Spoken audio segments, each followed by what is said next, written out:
Bismillahirrahmanirrahim. Assalamualaikum warahmatullahi wabarakatuh. Allahumma salli ala Muhammad wa ala ali Sayyidina Muhammad.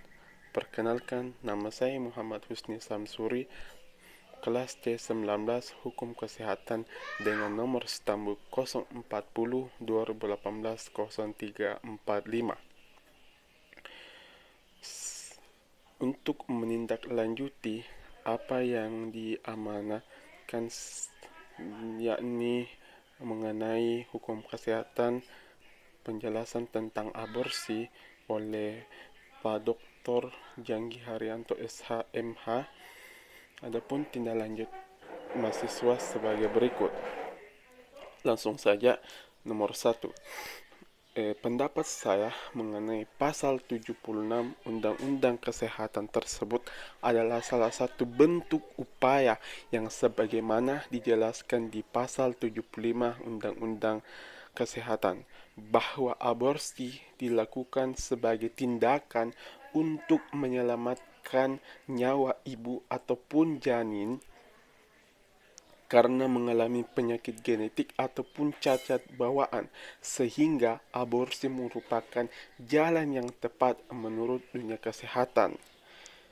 Jika kita kembali ke pasal 76 Undang-Undang Kesehatan, aborsi tidak dilakukan begitu saja.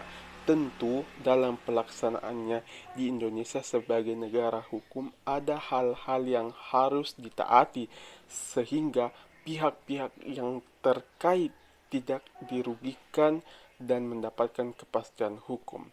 Nah, pasal 76 tersebut merupakan bentuk perlindungan atas pihak-pihak yang terkait dalam melaksanakan aborsi.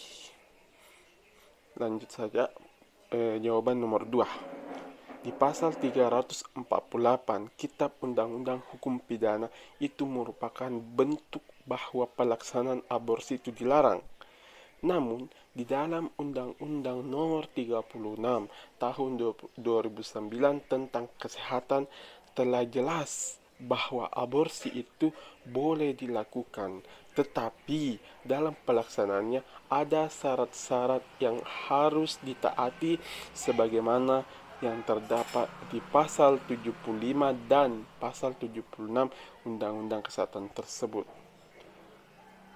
Kitab Undang-Undang Hukum Pidana adalah salah satu bentuk aturan yang bersifat lex generalis. Artinya apa?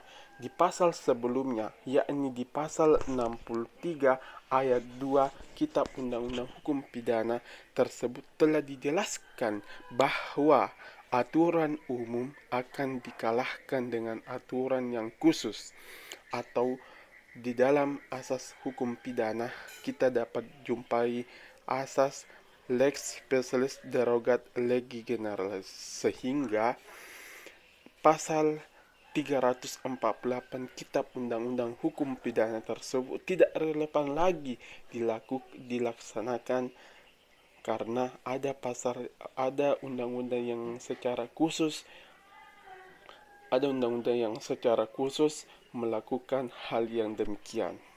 Nah, lanjut saja, jawaban nomor 3, yakni berkaitan dengan pasal 229 Kitab Undang-Undang Hukum Pidana. Apa yang Anda tangkap mengenai pasal tersebut? Nah, di dalam pasal 229 Kitab Undang-Undang Hukum Pidana itu adalah salah satu ancaman bagi yang menyediakan pelayanan terhadap aborsi. Artinya apa?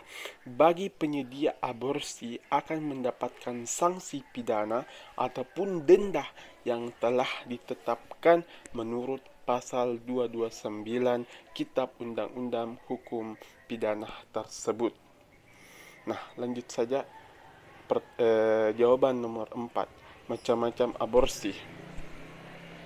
Aborsi dibedakan menjadi 3. Yang pertama itu aborsi spontan atau alamiah, yakni proses yang dilakukan tanpa suatu tindakan apapun dan disebabkan oleh kualitas sel telur yang kurang baik.